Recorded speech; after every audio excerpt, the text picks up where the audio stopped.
The Hawaiian beaches? Wait, I am really not in Hawaii right now, but I was a few weeks ago, and I can tell you that the beaches is one of Hawaii's finest geological feature. But it's known for the sparkling sand, the lush vegetation, and the infinite sunshine. Well, for the sunshine, I can guarantee sometimes there is rain, but the rest is very true. But reality can be pretty disappointing when you arrive at the beach and you see miles of plastic covering the sand. And so that brings us to the problem. Plastic debris are accumulating on Hawaiian beaches at an alarming rate.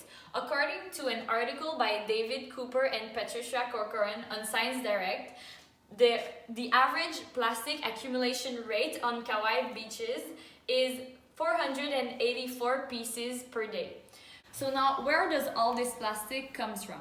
Well, it seems like we all are the problem. It comes from global production and consumption of plastic for more than 50 years. As a matter of fact, according to the World Watch Institute, an estimated 299 tons of plastic were produced in 2013.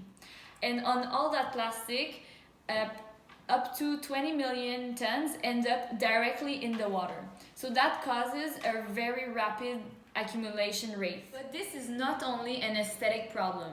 It affects life on every level. Let's start with the species that are affected by the larger pieces of plastic. According to the Coastal Care, the albatross and the sea turtle are two of the larger species that can die from plastic ingestion. They mistake the plastic for food and when they consume it, but their digestive system is not made to ingest such substances.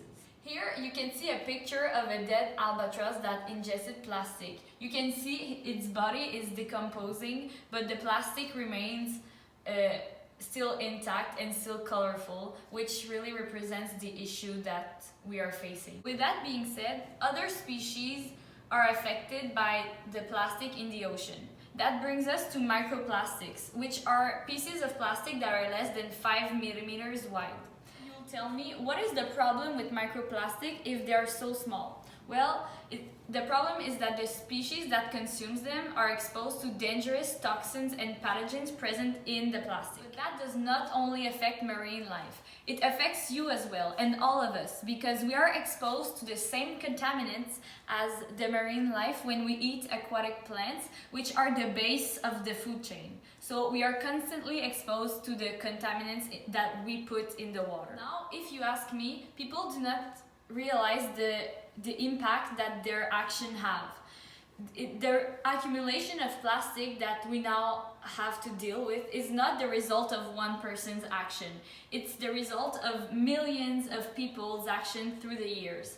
And you may not realize it, but the cup of coffee you take or the straw that you use, this all matters and it all goes in the ocean, and that is the problem. It's not one action, it's all of them together, but your small actions, they matter. It's not only the big action. You don't have to be an enterprise director to have an impact on your environment. That's more the bad side of human activity. It can also be good, like organizations like 808 Cleanups is an organization that brings people together and talk about culture and go on the beach to pick up the plastic and take it out of the beach to provide a more beautiful environment and safer as well. To sum it up, we are the reason why there is so much plastic in the ocean, and we have to do something about it to save ourselves and the marine species. But don't worry, there's something you can do about this situation. Instead of using a plastic water bottle or plastic bags to travel your food and water, you can use reusable containers. Also, when you're at a restaurant or at home, you don't have to use a straw, or you can use a reusable one, but if you drink directly out of the cup, it will taste the same and you will save turtles. And lastly, when you see a plastic debris on the ground at the beach or even in the street, please pick it up and put it in the trash so we all have a cleaner and safer environment.